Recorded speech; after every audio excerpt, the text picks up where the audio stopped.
Percy adalah seorang ahli bedah di sebuah rumah sakit di Chicago. Kemampuan penyembuhan Paul sangat agung. Menyelamatkan nyawa dan merawat orang sakit juga sangat berdedikasi. Paul hidup bahagia bersama istri dan putrinya. Istri Lucy pemberani dan banyak akal. Putri cantik Jordan, pandai olahraga dan belajar. Namun, kejadian tak terduga terjadi. Mengganggu kehidupan Paul. Hari itu, untuk memberi selamat kepada putrinya karena lulus ujian ke universitas bergengsi, Paul membawa seluruh keluarga ke restoran. Setelah makan dan minum, Paul berencana membawa pulang istri dan putrinya. Lalu petugas parkir Miguel kehabisan untuk membantu Paul mendapatkan mobil. Paulus sangat murah hati. Tip Miguel uang. Miguel melihat sepertinya Paul sangat kaya. Jadi saat ambil mobil Paul, dia diam-diam mengambil foto alamat rumah Paul. Kemudian suatu hari, Paul dan istrinya Lucy bersiap-siap untuk pergi keluar untuk makan malam. Ketika pasangan selesai bersiap-siap, bersiaplah untuk pergi keluar pintu.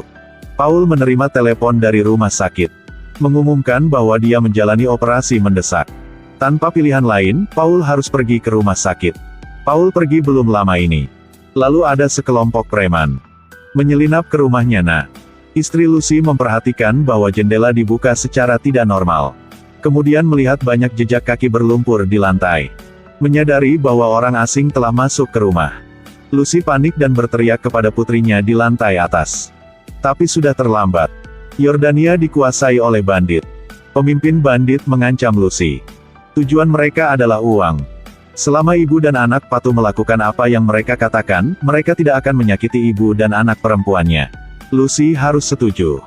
Pemimpin bawa Lucy ke atas untuk mendapatkan uangnya. Namun, seorang anggota grup melihat Jordan cantik dan memiliki keinginan. Dia berniat untuk melanggar komitmennya sebelumnya.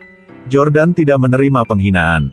Buru-buru mengambil pisau, menggorok di wajah perampok. Dalam kepanikan, perampok melepas topengnya. Pada saat ini, pemimpin dan Lucy turun. Melihat anak diintimidasi, Lucy segera mengambil panci berisi air mendidih di atas meja, memercikkan air ke perampok. Tindakan Lucy ini membuat para bandit sangat marah. Paul mendengar bahwa sesuatu terjadi di rumahnya. Istrinya terluka parah oleh mereka, meskipun dia diberi pertolongan pertama, tapi tidak bisa mengatasinya. Hati Paul hancur, melihat istrinya untuk terakhir kalinya. Putri masih dalam keadaan darurat. Untungnya, nyawa putrinya terselamatkan, tapi jatuh ke dalam koma yang dalam. Paul membawa jenazah istrinya kembali ke kampung halamannya untuk dimakamkan. Dalam perjalanan kembali dengan ayah mertua, Paul secara tidak sengaja bertemu dengan sekelompok pencuri. Ayah mertua Paul mengeluarkan pistol, tembak beberapa tembakan ke pencuri. Paulus menyaksikan para pencuri dengan takjub. Ayah mertua berkata kepada Paul, "Polisi hanya muncul setelah semuanya terjadi. Jadi kamu harus melindungi dirimu sendiri. Hanya bisa mengandalkan diriku sendiri." Setelah mendengarkan, Paulus jatuh ke dalam perenungan. Kembali ke rumah, Paul menyalahkan dirinya sendiri karena tidak bisa melindungi istrinya. Kegagalan untuk memenuhi tanggung jawab yang diperlukan dari seorang pria. Sejak kejadian tragis itu, Paul tidak bisa tidur setiap malam. Dia bahkan harus minum obat tidur untuk tertidur. Paul memanggil sheriff yang bertanggung jawab atas kasus ini. Polisi mengatakan bahwa kasus tersebut belum membuat kemajuan baru. Paul hampir menjadi benar-benar depresi. Terpaksa mencari bantuan dari psikiater. Pada akhirnya, Paul tidak bisa duduk diam lagi. Secara pribadi pergi ke kantor polisi untuk menanyai kasus ini. Kapolsek mengatakan, saat ini, mereka hanya menyelidiki sekelompok 3 orang. Apalagi, mereka semua pemula. Selain itu, mereka tidak menemukan petunjuk yang berguna. Polisi itu juga menambahkan, mereka polisi bukan orang yang tidak berguna. Karena benar-benar tidak bisa melakukan apa. Mendengar polisi mengatakan itu, Paul menjadi lebih marah. Dia bertekad untuk membalaskan dendam istri dan putrinya sendiri. Suatu malam, di jalan pulang ke rumah, Paulus melihat 2 penjahat melecehkan seorang wanita. Jadi, Paul dengan keras memanggil mereka untuk berhenti. Akibatnya, Paul dipukuli oleh 2 preman untuk pertempuran hampir mati. Ini membuat Paulus menyadari bahwa Anda membutuhkan senjata untuk melindungi diri sendiri. Suatu hari, Paul melihat sebuah iklan tentang toko senjata di TV. Iklan mengatakan ini Tidak ada penjahat yang taat hukum. Ketika bahaya datang kepada kita setiap detik. Kemudian polisi menjauh dari kita sebentar. Keesokan harinya, Paul pergi ke toko senjata di iklan. Senjata di toko sangat beragam. Mendengar perkenalan salesman itu, Paul cukup tertarik. Sampai dia melihat kamera pengintai ditempatkan di lemari kaca di atas. Dia segera melepaskan pikiran itu di kepalanya. Jika terus berdiri di sini, dia pasti tidak akan bisa menahan diri. Tapi beli senjata untuk dibawa pulang. Suatu hari, Paul operasi pasiennya preman. Saat staf medis memindahkannya, pistol tiba-tiba jatuh dari tubuh preman. Paul bertingkah seolah dia tidak tahu apa-apa. Tendang pistol di bawah tempat tidur. Lalu ketika tidak ada yang memperhatikan, dia menyembunyikan pistolnya di dalam baju. Lanjutnya, Paul cari di online. Pelajari cara memasang dan menggunakan senjata. Di hari-hari berikutnya, Paul rajin berlatih menembak. Ketika merasa bahwa level pemotretan dia baik-baik saja, Paul pergi ke daerah kumuh mencari petunjuk. Hari itu, sambil berjalan di jalan, Paul secara tidak sengaja menyaksikan penculikan. Sekali lagi, dia dengan keras memanggil mereka untuk berhenti. Tetapi para penculik tidak berhenti, mereka bahkan mengeluarkan senjata mereka dan menembaknya.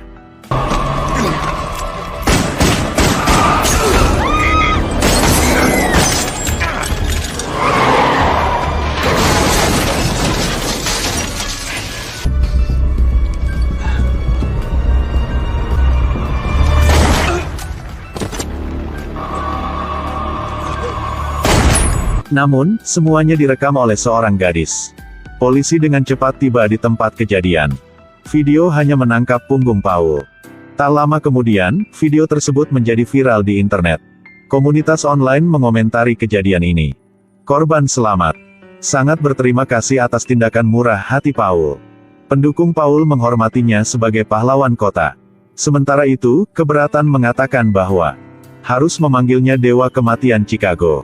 Kemudian besok, Paul menerima pasien, seorang anak terkena peluru. Bocah itu berkata, seorang pecandu narkoba menembak. Dia juga memaksa bocah itu untuk menjadi pengedar narkoba untuknya. Setelah mendengarkan, Paul segera pergi mencari pecandu. Lalu, dia dan kaki tangannya membuat komentar kasar tentang seorang wanita di jalan. Tapi di detik berikutnya,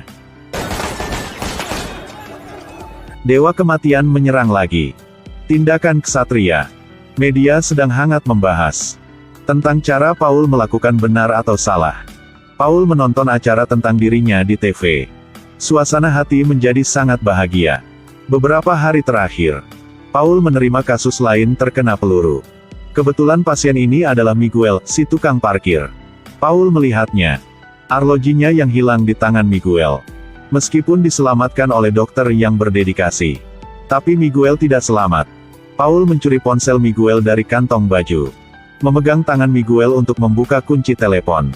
Paul menemukan petunjuknya di ponsel Miguel. Miguel membeli arloji dari toko di pasar gelap. Setelah itu, Paul sendirian ke toko itu. Awalnya, Paul hanya ingin mendapatkan kembali barang curiannya. Lalu andalkan item untuk menemukan petunjuk. Tapi pemilik toko ponytail memperhatikan. Paul datang ke sini untuk beberapa tujuan jahat. Ponytail diam-diam mengirim pesan ke Fish, salah satu perampok yang membunuh istri Paul. Setelah mengirim pesan, dia akan mengambil pistol. Tapi Paul menemukan. Dia segera mengambil kendali dari Ponytail. Selanjutnya, gunakan pistol. Ancam dia untuk menemukan barang yang hilang. Sekarang juga, Fish menerima berita itu, mengambil pistol dan berlari. Paul melihatnya melalui kamera pengintai. Melihat Fish masuk, Paul dengan cepat mengelak. Akibatnya, Ponytail tidak punya waktu untuk menghindari peluru. Ditembakkan di kepala oleh rekannya. Fish menolak untuk melepaskan Paul. Dia menginjak genangan darah, terpeleset dan jatuh. Paul mengambil kesempatan itu. Dia meraih gitarnya dan memukul wajah Fish. Dorong rak ke bawah ke badan Fish. Paul melihat melalui kamera pengintai untuk mendeteksi lokasi Fish. Ketika Fish tidak memperhatikan, tembak dia di kaki. Fish jatuh ke lantai. Paul menendang luka di kaki Fish. Memaksanya untuk menceritakan berita tentang rekan-rekannya. Fish tidak bisa tahan lagi. Dipaksa untuk mengungkapkan nama dan alamat rekannya. Saat Paul tidak memperhatikan, Fish menendangnya ke lantai. Dia mengambil pistolnya. perlahan berjalan menuju Paul. Fish dengan bangga bermaksud untuk berbicara ketika dia menang. Akibatnya, bola bowling tiba-tiba jatuh. Berdasarkan informasi yang diberikan ikan kepadanya, Paul menemukan seorang bandit dengan niat buruk dengan putrinya, Yo.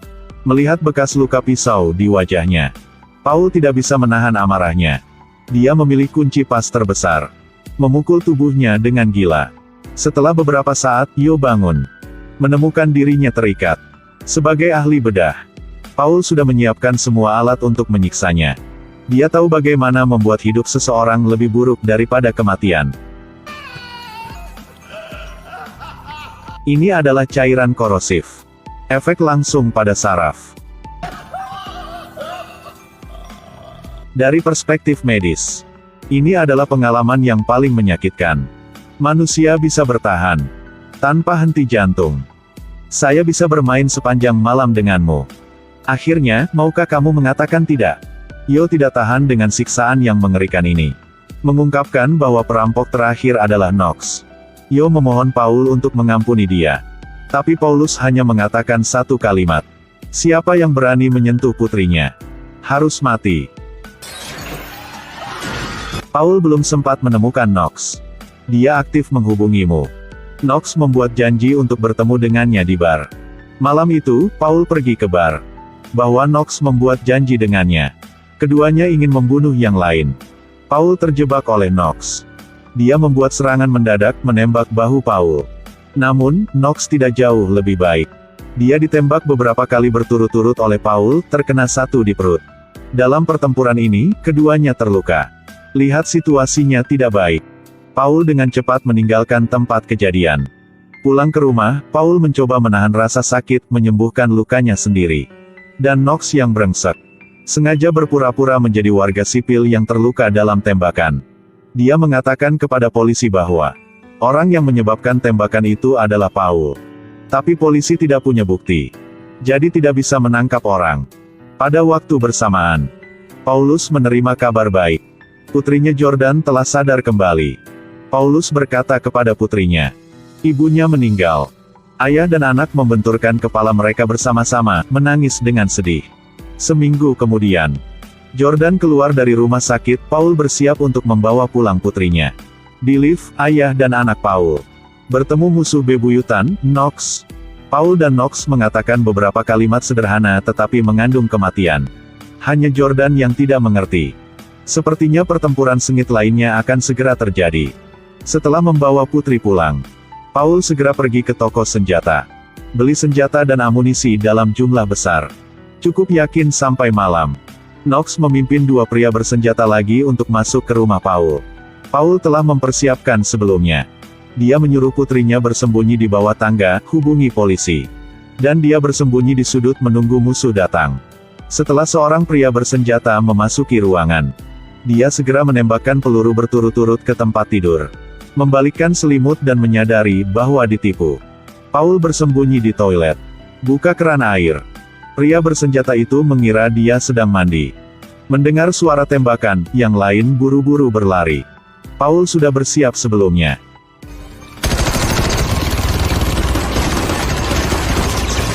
Akhirnya, Paul turun untuk mencari Knox. Turun ke ruang bawah tanah. Penyergapan Knox menunggu, serangan mendadak. Paul ditembak di bahu olehnya. Sepertinya para penjahat suka membual tentang kemenangan mereka. Sebelum menghabisi lawan, semua ingin mengungkapkan perasaannya, bukan? Cukup sedetik kemudian.